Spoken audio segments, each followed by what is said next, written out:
Hey y'all, welcome back to the channel. It's been a minute since I made a video. I know on my last video, I had my fuel system, did a little revamp on the fuel system, and I had the tank out, I had the regulator off, I had all this here completely taken apart. Since then, I put, and trying to get down there if I can, but I put a fuel filter with a return right down in here, right there, if you can see it right there. It's got a return on it, and it's coming up to my feed here. I got a filter coming in to the regulator. I got the regulator set, pressure set, and that regulates my pressure. It's my fuel pressure gauge right there. But since then, I got everything back together. I got the truck running. Seemed to be running pretty decent. So I don't really have to jacklet with a whole lot as far as the fuel system goes. I got that back straight, and so far I'm not disappointed. But what I really want to talk about here, I had the truck running yesterday, and I ran the truck a couple times since then. Took it out and drove it. Went for a cruise. Drove excellent.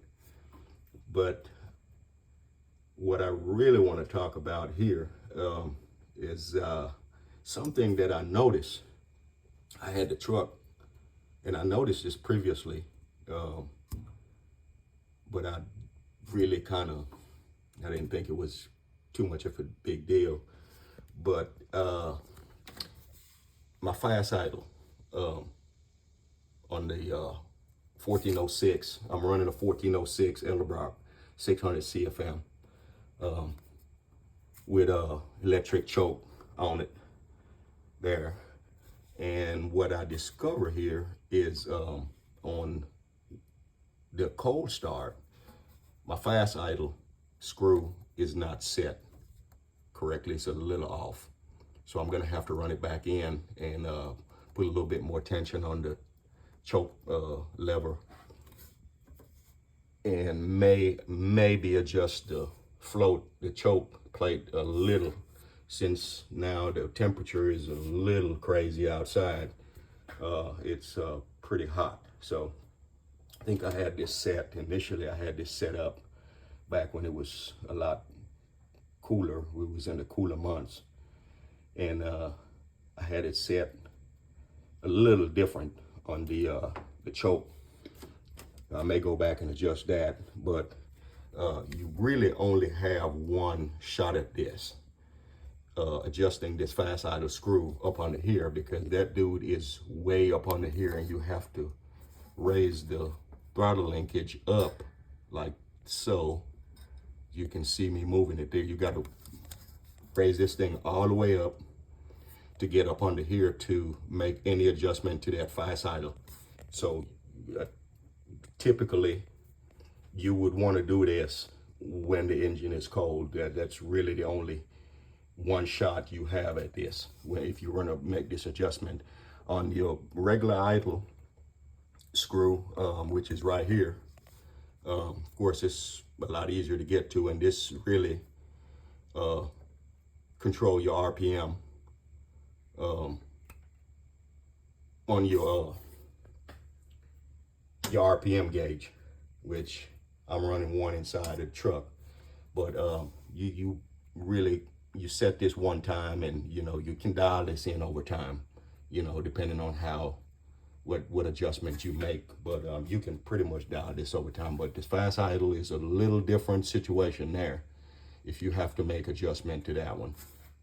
And I think I need to make a small adjustment to it, for the simple fact that it's not idling up high enough on a cold start. I need to get the RPM a little bit higher on the fast idle. And that's when the choke starting to open, the motor is warming up. You want that fast idle to get enough fuel in the motor to get it going. And once you get up to your optimal temperature, you can kick it off at fast idle.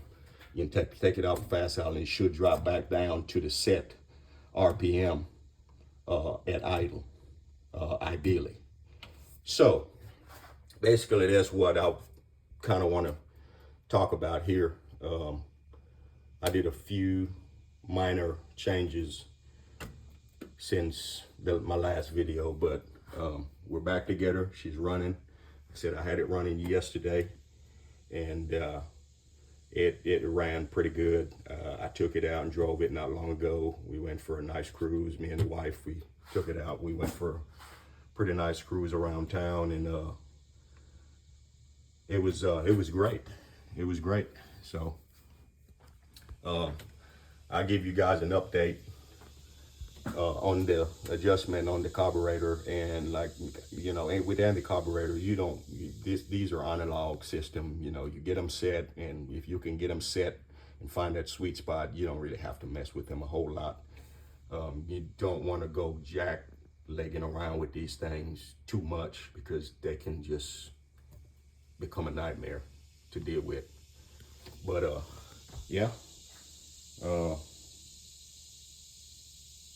just trying to get a couple things dialed in on whiskey here, and get ready to do some cruising.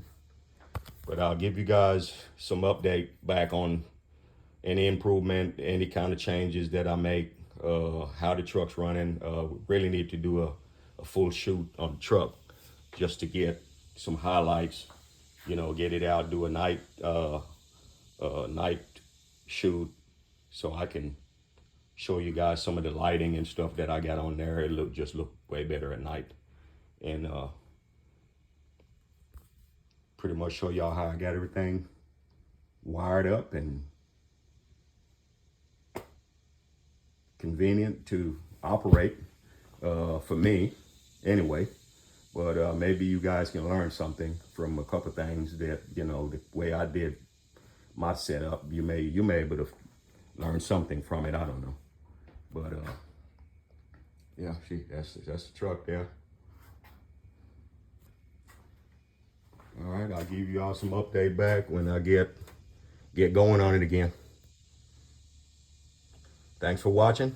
Don't forget to like and subscribe to the channel, and I'll try to bring you guys some more videos as I go along.